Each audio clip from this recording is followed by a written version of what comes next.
जय श्री कृष्ण।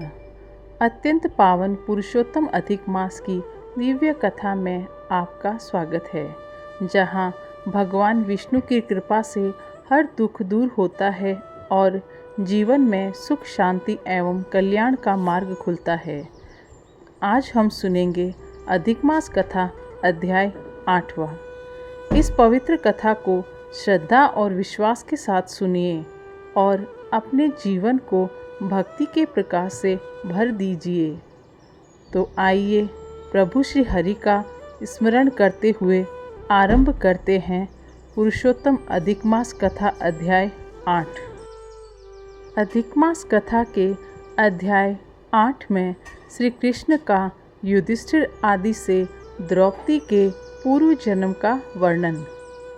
सूत जी बोले, हे तपोनिधे, विष्णु और श्री कृष्ण का संवाद सुनकर नारद जी प्रश्न हो फिर नारायण से प्रश्न करते हुए बोले, हे प्रभु, रुक्मणी नाथ विष्णु जब बैकुंठ को चले गए तब क्या हुआ, सो मुझसे कहो। श्री कृष्ण और विष्णु का सभी आख्यान सब प्राणियों का हितकारक है। ऐसे प्रश्न से प्रसन्न हो श्री बद्री नारायण जगत को आनंद देने वाले वचन बोले, हे नारद जी, रुक्मणी नाथ विष्णु ने वैकुंठ में जाकर अधिमास को अपने पास ही स्थान दे दिया। वहाँ निवास पाकर अधिमास महा आनंद को प्राप्त हुआ और सब मासों का अधिपति होकर श्री विष्णु के साथ क्रीड़ा करने लगा। इधर श्री विष्णु 12 महीनों में मलमास को सर्वश्रेष्ठ बनाकर मन में बहुत प्रश्न हो चिंता मुक्त हुए। हे मुनि नारद जी, पश्चात भक्त वत्सल श्री कृष्ण युधिष्ठिर और द्रौपदी पर कृपा दृष्टि करते हुए अर्जुन से बोले, हे राजसिंह, मुझे ऐसा प्रतीत होता है कि दुख में डूबे होने से तुमने तपोवन में आकर पुरुषोत्तम मास का अनादर किया है और वृंदावन चंद्र का प्रिय मास तुम्हारे वन में रहने के समय अनजाने में चला गया। भीष्म, द्रोण और कर्ण के भय के कारण तुम लोगों को आने वाले तीसरे वर्ष के पुरुषोत्तम मास का भी ज्ञान नहीं रहा। वेद व्यास जी से प्राप्त विद्या की आराधना में लगे भयंकर युद्धशाली अर्जुन के इंद्रकील पर्वत पर चले जाने के दुख से तुम दुखित ही रहे। अब आप पूछे कि क्या करना चाहिए, तो मैं कहूँगा, भाग्य का सहारा ले, क्योंकि भाग्य का लिखा अवश्य भोगना पड़ता है। जैसा होना होता है वैसा ही होता है। मनुष्य प्रारब्ध से ही सुख दुख भय आनंद को प्राप्त होता है। अब आप अदृष्ट पर ही निर्भर रहे। हे महाराज, अब आपके दुख भोगने का दूसरा कारण और कहता हूँ। वह बड़ा विलक्षण इतिहास भी सुनो। यह पंचाली द्रौपदी महाभाग्यशाली पूर्व जन्म में श्रेष्ठ मेधावी ऋषि की पुत्री थी। हे राजन, कुछ काल व्यतीत होने पर अत्यंत लावण्य युक्त और मनोहर नेत्रों वाली यह द्रौपदी उस समय 10 वर्ष की थी। पिता के एक ही पुत्री थी जो सर्वगुण संपन्न और बड़ी चतुर थी। इससे यह पिता को अत्यंत प्यारी थी। यह पुत्र के समान ही रहती थी। इसने पिता का कभी भी तिरस्कार नहीं किया।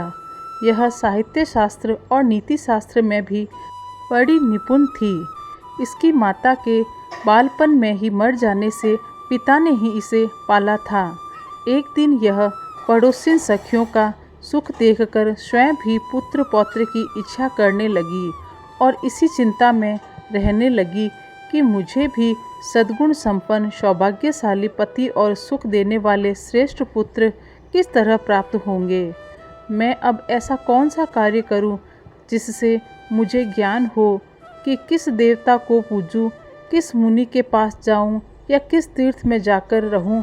इसी सोच में रहती थी। मेरा भाग्य कैसा सो गया है। कोई भी पुरुष मुझे पत्नी रूप में स्वीकार करने को तैयार नहीं होता। मेरे पिता इतने योग्य पंडित है, परंतु मेरे भाग्य से उनकी भी मति मारी गई है, क्योंकि विवाह की अवस्था होने पर भी उन्होंने मेरे योग्य वर को नहीं ढूंढा। मैं कुंवारी होने से पति सुख से वंचित हूँ। मेरी जैसी सखियाँ पति सुख भोग रही है वैसा मैं नहीं जानती। मेरी माता मुझे बचपन में ही छोड़कर स्वर्ग क्यों चली गई।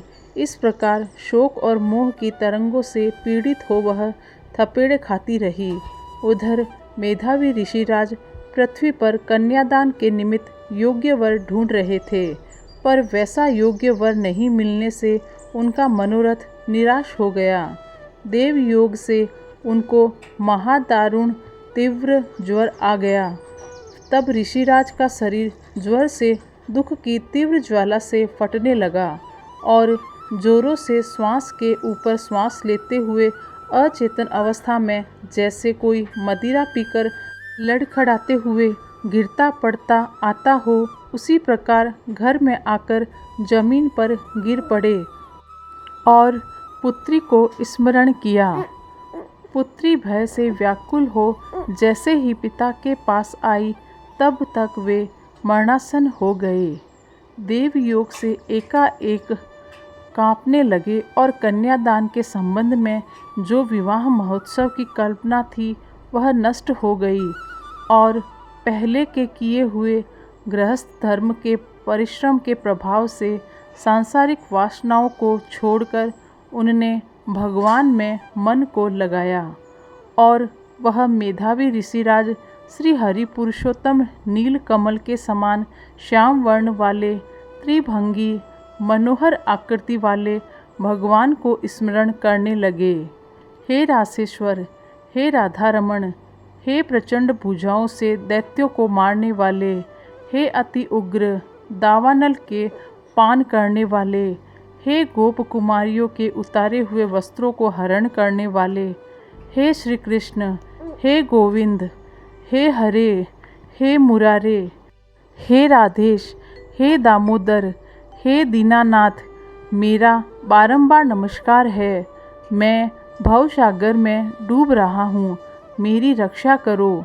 मुनि के ऐसे आर्तवचन सुन गोलोक से भगवान के दूत शीघ्र ही आ गए और मरे हुए मुनि का हाथ पकड़कर भगवान के चरण कमलों में ले गए। इधर वह ऋषि पुत्री अपने पिता के प्राणों को निकलता देख हाय हाय कर रोने लगी और पिता की देह को गोदी में ले दुखित हो विलाप करने लगी। महादुखित हो दारुण रुदन करके कुररी पक्षी की भांति विलाप करती हुई वह अपने पिता से बोली, मानो वे जीवित हो। हाय पिता, हे पिताजी, हे कृपा सिंधो, अपनी पुत्री को आनंद देने वाले, आप भी मुझे अकेली छोड़कर गोलोक धाम को चले गए। हे तात, बिना पिता के अब मुझे कौन रखेगा। न मेरे भाई है, न कोई कुटुंब का और न ही मेरी माता रही। कौन मेरे भोजन और कपड़ों की चिंता करेगा।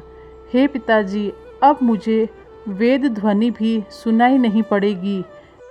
इस तुम्हारे सूने आश्रम में मैं कैसे रहूँगी। इससे मैं भी प्राण त्याग दूंगी। ऐसे जीने से क्या लाभ है।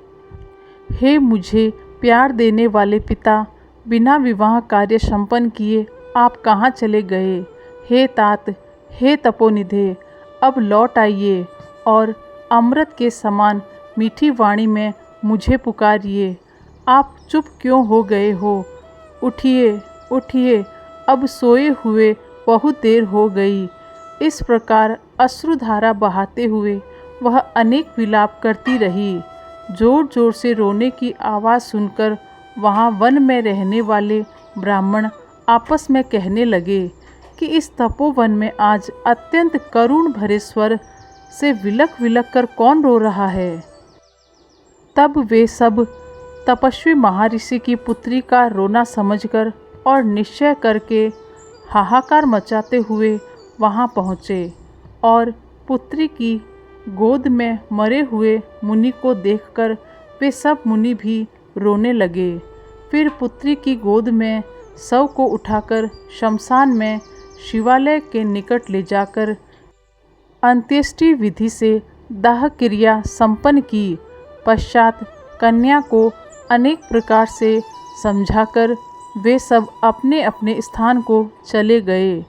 कन्या ने धैर्य धारण कर पिता की संपूर्ण क्रिया के लिए यथाशक्ति धन खर्च किया। वह श्राद्ध आदि क्रिया करके उसी तपोवन में रहने लगी। जिस प्रकार बछड़े के मर जाने पर गाय आंसू बहाते हुए खाना पीना छोड़कर बिलखती रहती है, उसी प्रकार वह पुत्री भी पिता के मरण जनित कष्टों से रोती बिलखती आंसू बहाती हुई खाना पीना छोड़ अत्यंत व्यथित रहती थी। इसी के साथ पुरुषोत्तम अधिक मास कथा का अध्याय 8 संपन्न होता है। भगवान श्री हरि की यह पावन कथा आपके जीवन में सुख, शांति, समृद्धि और कल्याण लेकर आए। जो भी सच्चे मन से इस कथा को सुनता है, उस पर भगवान विष्णु की कृपा सदैव बनी रहती है। जय श्री कृष्ण। राधे राधे।